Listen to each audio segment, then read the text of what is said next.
NEET എക്സാമിന് വേണ്ടി prepare ചെയ്ത് എന്നാൽ അതിൽ മേ ബി MBBS കിട്ടാൻ വേണ്ടത്ര സ്കോർ ലഭിക്കാത്ത ആളുകളുണ്ടാവും. അവരുടെ പലപ്പോഴുള്ളൊരു ചിന്ത എന്നാൽ ഇനി എഞ്ചിനീയറിങ്ങിന് പോയി ചേരാം എന്നുള്ളതാണ്. അത്തരക്കാർക്കുള്ളതാണ് ഈ വീഡിയോ മുഴുവൻ നിങ്ങൾ സ്കിപ്പ് ചെയ്യാതെ കാണുക. എങ്കിൽ നിങ്ങളുടെ ആ ഒരു ട്രാൻസിഷൻ ആക്ച്വലി കുറച്ചുകൂടി എളുപ്പമാവും, അതോടൊപ്പം ഫ്രൂട്ട്ഫുള്ളുമാവും. പലപ്പോഴും നമ്മൾ അങ്ങനെ ചിന്തിക്കാനുള്ള കാരണം, നമുക്ക് മെഡിസിൻ കഴിഞ്ഞാൽ MBBS കഴിഞ്ഞാൽ പിന്നെ BDS അല്ലെങ്കിൽ മറ്റ് പാരാമെഡിക്കൽ കോഴ്സുകൾ, ആയുഷ് കോഴ്സുകൾ അതിനോടൊന്നും താല്പര്യം ഉണ്ടാവില്ല. അതിൽ അത്രത്തോളം ഓപ്പർച്യൂണിറ്റീസ് നമ്മൾ കാണുന്നുണ്ടാവില്ല. അപ്പോൾ പിന്നെ കുറച്ചുകൂടി ഓപ്പർച്യൂണിറ്റീസ് ഉള്ളത് എവിടെയാണ്? എഞ്ചിനീയറിംഗിലാണ്. അതുകൊണ്ട് എഞ്ചിനീയറിംഗിലോട്ട് പോകാം എന്നുള്ളതാണ് പല ആളുകളും ചിന്തിക്കുന്നുണ്ടാവുക.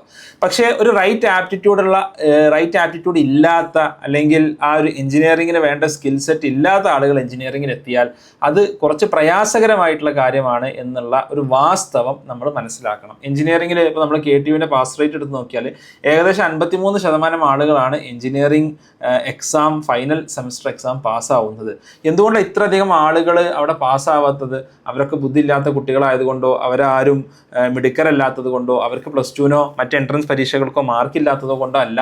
നേരെ മറിച്ച് എഞ്ചിനീയറിങ്ങിനോടുള്ള ഒരു ആപ്റ്റിറ്റ്യൂഡ്, അതിൻ്റെ ഒരു സബ്ജക്ട്സ് ഡിമാൻഡ് ചെയ്യുന്ന ഒരു സ്കിൽ സെറ്റ് അവർക്കില്ല എന്നുള്ള കാരണം കൊണ്ടാണ്. ഓക്കെ, അപ്പോൾ എഞ്ചിനീയറിംഗ് എന്ന് പറഞ്ഞാൽ ബേസിക്കലി മാത്തമാറ്റിക്സിനാൽ ആവരണം ചെയ്യപ്പെട്ട, മാത്തമാറ്റിക്സ് അതിൻ്റെ കോറിൽ മുഴുവനായിട്ട് വരുന്നൊരു സംഭവമാണ് എഞ്ചിനീയറിംഗ്. ഒരു മാത്തമാറ്റിക്കൽ മൈൻഡ് സെറ്റോ അല്ലെങ്കിൽ മാത്തമാറ്റിക്സിനോട് ഒരു ഇഷ്ടമോ ഇല്ല എന്നുണ്ടെങ്കിൽ, മാത്സിനോട് ഇഷ്ടമില്ല എന്നുണ്ടെങ്കിൽ നിങ്ങൾ ഒരിക്കലും എഞ്ചിനീയറിംഗിന് ചേരരുത്. പല ആൾക്കാരും മാത്സിനോട് ഇഷ്ടമില്ല, അതുകൊണ്ട് കെമിക്കൽ എഞ്ചിനീയറിംഗിന് ചേരാം, അതുപോലെ മെക്കാനിക്കൽ ഇലക്ട്രിക്കൽ ഒന്നും പോകണ്ട, അല്ലെങ്കിൽ ബയോടെക്നോളജിക്ക് പോവാം, അല്ലെങ്കിൽ കെമിക്കൽ എഞ്ചിനീയറിംഗിന് ചേരാം, അങ്ങനത്തെ കുറച്ച് സംഭവങ്ങളോട്ടൊക്കെ പോകാം എന്ന് ആലോചിക്കുന്നുണ്ടാവും. സിവിൽ എഞ്ചിനീയറിംഗിലോട്ട് പോകുന്ന ആലോചിക്കുന്നുണ്ടാവും. അതൊരിക്കലും ഒരു റൈറ്റ് ആപ്റ്റിറ്റ്യൂഡല്ല. മാത്സിനോട് നിങ്ങൾക്ക് ഇഷ്ടമില്ലേ, നിങ്ങൾ ഒരിക്കലും എഞ്ചിനീയറിംഗിനെ കുറിച്ച് ചിന്തിക്കുക പോലും ചെയ്യരുത്. നിങ്ങൾ മേ ബി ഒരു നല്ലൊരു കരിയർ എക്സ്പേർട്ടിനെ കണ്ടിട്ട് നിങ്ങൾ ഒരു റൈറ്റ് അഡ്വൈസ് എടുക്കുക, നിങ്ങൾക്ക് പറ്റിയ ഫീൽഡുകൾ ഏതെല്ലാമാണെന്ന് ഐഡൻറ്റിഫൈ ചെയ്യുക എന്നുള്ളതാണ് അതിൽ ആ വിഷയത്തിൽ എനിക്ക് ആദ്യമായിട്ട് പറയാനുള്ളത്. രണ്ടാമതിന് നിങ്ങൾക്ക് തോന്നുകയാണ്, ഞാൻ 1-2 വർഷം ഞാൻ നീറ്റിന് പഠിച്ചു, അല്ലെങ്കിൽ റിപ്പീറ്റ് ചെയ്തു, മാത്സ് പഠിച്ചിട്ടില്ല, ദാറ്റ്സ് ഫൈൻ, എനിക്ക് എന്തിലോട്ട് പോകാം, എന്നാലും എനിക്ക് എഞ്ചിനീയറിംഗിലോട്ട് പോകാം. കാരണം മാത്സിനോട് എനിക്ക് ഇഷ്ടമൊക്കെ ഉണ്ട്, ഞാൻ ബയോളജിയോട് കൂടുതൽ ഇഷ്ടമായതുകൊണ്ട്, അല്ലെങ്കിൽ ആ മെഡിക്കൽ ഫീൽഡിനോട് പാഷനേറ്റ് ആയതുകൊണ്ട് ഞാൻ അതിലോട്ട് പോയി എന്നേ ഉള്ളൂ. എനിക്ക് മാത്സിനോട് ഇഷ്ടക്കുറവൊന്നും ഇല്ല എന്നുണ്ടെങ്കിൽ എനിക്ക് എഞ്ചിനീയറിംഗ് ഫീൽഡിലോട്ട് വരാൻ പറ്റുമോ എന്നുള്ളതാണ് രണ്ടാമത് കുറച്ച് ആളുകൾ ചോദിക്കുന്നൊരു ചോദ്യം. അതിനോട് പറയാനുള്ളത്, നമ്മളെ സംബന്ധിച്ചിടത്തോളം നമ്മൾ ഒരു എഞ്ചിനീയറിംഗ് ഫീൽഡ് ചൂസ് ചെയ്യാം, നിങ്ങൾക്ക് ചൂസ് ചെയ്യാം. പക്ഷെ നിങ്ങൾ അപ്ഗ്രേഡ് ചെയ്യണം ഇൻ 2 ways. ഒന്നാമത്തത് നിങ്ങളുടെ ഒരു സബ്ജക്റ്റ് നോളജിൽ നിങ്ങൾ അപ്ഗ്രേഡ് ചെയ്യണം. രണ്ടാമത്തത് നിങ്ങളുടെ ഒരു മൈൻഡ് സെറ്റിൽ നിങ്ങൾ അപ്ഗ്രേഡ് ചെയ്യണം. ഇതിൽ ആദ്യം മൈൻഡ് സെറ്റ് അപ്ഗ്രഡേഷനെ കുറിച്ച് നമുക്ക് സംസാരിക്കാം. എന്താണ് ഒരു മൈൻഡ് സെറ്റിൽ വേണ്ട അപ്ഗ്രഡേഷൻ എന്നുള്ളത്? പല ആളുകളും ചിന്തിക്കുന്നുണ്ടാവുക, ഞാൻ വളരെ കഷ്ടപ്പെട്ട് ഞാൻ നീറ്റ് എക്സാമിന് പഠിച്ചു, ഡോക്ടർ ആവുക എന്നുള്ളത് എൻ്റെ ലൈഫിലെ വലിയൊരു ആഗ്രഹമായിരുന്നു, but for what ever reasons എനിക്ക് എന്ത് ചെയ്യില്ല, എനിക്കത് സാധിക്കില്ല. അങ്ങനെ ഒരു നിരാശാബോധത്തോടു കൂടി എഞ്ചിനീയറിങ്ങിലോട്ട് വരുന്ന ആളുകളുണ്ടാവും.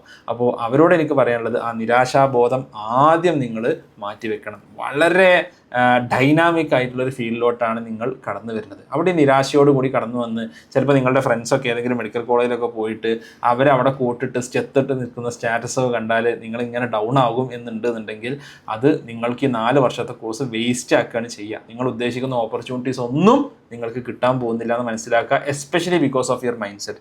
സോ ആ മൈൻഡ് സെറ്റാണ് നമ്മൾ ആദ്യം ചേഞ്ച് ചെയ്യേണ്ടത്. എഞ്ചിനീയറിംഗ് വളരെ എക്സൈറ്റിംഗ് ആയിട്ടുള്ളൊരു ഫീൽഡാണ്, മെഡിക്കൽ ഫീൽഡ് പോലെ തന്നെ എക്സൈറ്റിംഗ് ആയിട്ടുള്ള, in A different way exciting ആയിട്ടുള്ളൊരു ഫീൽഡാണ് എഞ്ചിനീയറിംഗ് ഫീൽഡ് എന്നുള്ളത്.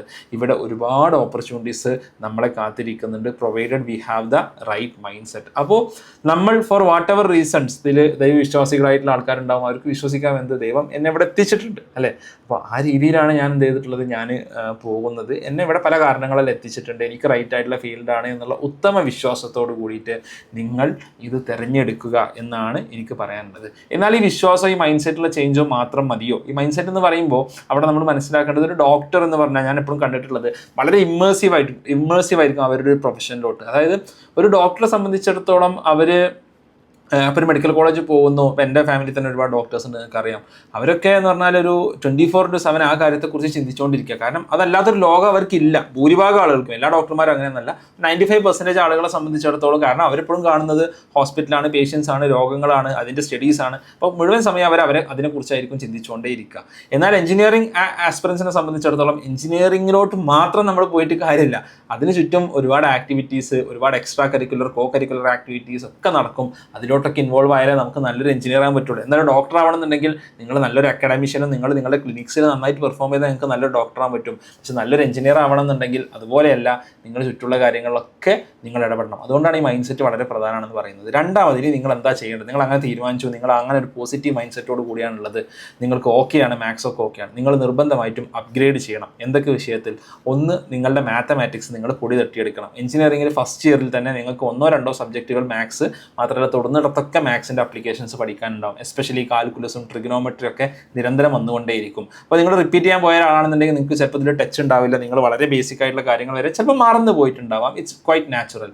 അപ്പം മറന്നു പോയ കാര്യങ്ങളൊക്കെ ഒന്ന് പൊടി തട്ടിയെടുത്താൽ നിങ്ങൾക്ക് ആ ട്രാൻസിഷൻ വളരെ എളുപ്പമാവും. വലിയ വലിയ കാര്യങ്ങളൊന്നും പഠിക്കണം, വലിയ വലിയ പ്രോബ്ലംസ് ഒന്നും സോൾവ് ചെയ്യണം എന്നല്ല പറയുന്നത്.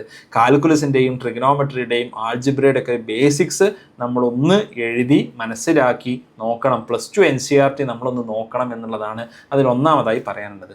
രണ്ടാമത് നിങ്ങൾക്ക് യൂസ്ഫുൾ ആവുക നിങ്ങൾ കമ്പ്യൂട്ടർ പ്രോഗ്രാമിംഗ് പഠിച്ചവരാണ്. ഒരല്പം പ്രോഗ്രാമിംഗ് പഠിക്കാൻ വേണ്ടി നിങ്ങൾ സമയം മാറ്റി വെക്കണം. ഓക്കെ, ഇതെന്തോ ഒരു സംഭവമാണ്, ഞാനിതുവരെ പഠിക്കാത്ത കാര്യമാണ്, ഞാൻ ബയോസയൻസ് ആണ് എടുത്തത്, അപ്പോൾ ഞാനും ബയോസയൻസ് എടുത്ത ഒരാളാണ്, ഞാനും സ്ട്രഗിൾ ചെയ്ത ഒരാളാണ്. അപ്പോൾ എനിക്ക് എൻ്റെ അനുഭവത്തിൽ നിങ്ങൾക്ക് പറയാൻ പറ്റും എത്രത്തോളം കമ്പ്യൂട്ടർ സയൻസ് എന്നുള്ളത് ഹെൽപ്ഫുൾ ആണ് എന്നുള്ളത്. അപ്പോൾ എനിക്ക് നിങ്ങളോട് സജസ്റ്റ് ചെയ്യാനുള്ളത് പൈത്തൺ എന്ന് പറയുന്ന ഒരു പ്രോഗ്രാമിംഗ് ലാംഗ്വേജ് ഉണ്ട്. ആ പൈത്തൺ കുറച്ച് കാര്യങ്ങൾ നിങ്ങളൊന്ന് അപ്ഗ്രേഡ് ചെയ്താൽ മതി. അപ്പോൾ നിങ്ങൾക്ക് മനസ്സിലാവും എത്രത്തോളം നിങ്ങൾക്ക് ഇത് ചെയ്യാൻ പറ്റും എന്നുള്ളത്. ഓക്കെ, പൈത്തൺ ആദ്യം കുറച്ച് സ്ട്രഗിളിങ് ഫേസ് ഒക്കെ ഉണ്ടാവും. പൈത്തൺ ലാംഗ്വേജ് നിങ്ങളൊന്ന് പഠിക്കുക, അതിന് കുറച്ച് പ്രോഗ്രാംസ് ഒക്കെ എഴുതി നോക്കുക. അത് വളരെ സിമ്പിളാണ്. നിങ്ങൾക്ക് ഓൺലൈനായിട്ടോ യൂട്യൂബിലോ മറ്റ് കോഴ്സറ പോലത്തെ പ്ലാറ്റ്ഫോമിലൊക്കെ ഫ്രീ ആയിട്ട് ഒരുപാട് റിസോഴ്സുകൾ നിങ്ങൾക്ക് അവൈലബിൾ ആണ്. നിങ്ങളൊന്ന് പൈത്തൺ ആയിരിക്കും നിങ്ങൾക്ക് ഒന്ന് പഠിച്ചു തുടങ്ങാൻ എളുപ്പം. അതല്ലാതെ ഒരുപാട് പ്രോഗ്രാമിംഗ് ലാംഗ്വേജുകളുണ്ട്, സിയും C++ഉം ജാവയും ഒക്കെ ഉണ്ട്. അതൊന്നും ഞാനിപ്പോൾ സജസ്റ്റ് ചെയ്യുന്നില്ല. പൈത്തണിൽ നിങ്ങൾ പഠിച്ചു തുടങ്ങുക. മൂന്നാമത്തത്, നിങ്ങളുടെ ടെക്നിക്കലി നമ്മുടെ ലോകത്ത് നടക്കുന്ന മറ്റ് കാര്യങ്ങളെക്കുറിച്ച് നമ്മൾ കുറച്ചൊന്ന് അപ്ഗ്രേഡ് ആവുക. നമ്മുടെ ചുറ്റും നടക്കുന്ന കാര്യങ്ങളെക്കുറിച്ച് നമ്മളൊന്ന് മൈൻഡ്ഫുൾ ആവുക എന്നുള്ളതാണ്. ചുറ്റും AI ബന്ധപ്പെട്ട്, ഡാറ്റാ സയൻസുമായി ബന്ധപ്പെട്ട്, ഓഗ്മെൻറ്റഡ് റിയാലിറ്റിയുമായി ബന്ധപ്പെട്ടൊക്കെ ഒരുപാട് പുതിയ പുതിയ അപ്ഡേറ്റ്സ് നടക്കുന്നുണ്ട്. ഈ അപ്ഡേറ്റ്സ് ഒക്കെ നമ്മൾ ജസ്റ്റ് ഒന്ന് വായിച്ചറിയാൻ ശ്രമിക്കുക. എല്ലാ കാര്യങ്ങളും നമുക്ക് ഒറ്റയ്ക്ക് ഇൻട്രസ്റ്റ് ഉണ്ടാക്കി പോകാൻ സാധിച്ചു കൊള്ളുന്നില്ല. എന്നാൽ നിങ്ങളൊരു എഞ്ചിനീയറിംഗ് ഫീൽഡിലോട്ട് പോകുന്ന ഒരാൾ എന്നുള്ള നിലയ്ക്ക് ഈ കാര്യങ്ങളൊക്കെ ഒന്ന് ഒബ്സർവ് ചെയ്താൽ നിങ്ങൾ പഠിക്കുന്ന ഒരു എഞ്ചിനീയറിംഗുമായിട്ട് കുറച്ചുകൂടിയൊക്കെ ഇതിനെ കണക്ട് ചെയ്യാൻ സാധിക്കും എന്നുള്ളതാണ് എനിക്ക് പറയാനുള്ളത്. നാലാമത്, അവസാനമായിട്ട് നിങ്ങൾ സ്ട്രീം തിരഞ്ഞെടുക്കുമ്പോൾ നന്നായി ശ്രദ്ധിക്കുക. എസ്പെഷ്യലി നിങ്ങളുടെ സ്ട്രെങ്ത്തുകളും വീക്ക്നെസ്സുകളും തിരിച്ചറിഞ്ഞുകൊണ്ടുള്ള സ്ട്രീം നിങ്ങൾ തിരഞ്ഞെടുക്കുക. XY JEE ചാനലിൽ പോയി കഴിഞ്ഞാൽ നിങ്ങൾക്ക് ഓരോ സ്ട്രീമിനെ കുറിച്ചും വളരെ വിശദമായിട്ടുള്ള വിവരണം നിങ്ങൾക്ക് കാണാൻ സാധിക്കും. എൻ്റെ ചാനലിലും കുറച്ചൊക്കെ ഞാൻ ഇട്ടിട്ടുണ്ട്. അപ്പോൾ ഓരോ സ്ട്രീമും കെമിക്കൽ എന്താണ്, ഇലക്ട്രിക്കൽ എന്താണ്, ഇലക്ട്രോണിക്സ് എന്താണ്, കമ്പ്യൂട്ടർ സയൻസ് എന്താണ്, നേവൽ ആർക്കിടെക്ചർ എന്താണ്, ഓരോ സ്ട്രീമിനും ആവശ്യമായിട്ടുള്ള സ്കിൽ സെറ്റ് അല്ലെങ്കിൽ അതിൽ പ്രിഡോമിനൻ്റ് ആയിട്ടുള്ള സബ്ജക്ട്സ് എന്തൊക്കെയാണ്, നിങ്ങൾക്ക് സിലബസും പരിശോധിക്കാൻ KTൻ്റെ ഇതൊക്കെ നോക്കിയിട്ട് നിങ്ങൾ യുക്തമായിട്ടുള്ളൊരു തീരുമാനം എടുക്കുക എന്നുള്ളതാണ് എനിക്ക് നിങ്ങളോട് പറയാനുള്ളത്. So all the best. നിങ്ങൾ പേടിക്കേണ്ട ആവശ്യമൊന്നുമില്ല. നല്ലൊരു ഓപ്ഷനിലോട്ടാണ് നിങ്ങൾ പോകുന്നത്. പക്ഷേ അതിനനുസരിച്ച് നമ്മുടെ മൈൻഡും നമ്മുടെ സബ്ജക്ട് നോളജും നമ്മൾ അപ്ഗ്രേഡ് ചെയ്യണമെന്ന് മാത്രം. Okay, thanks.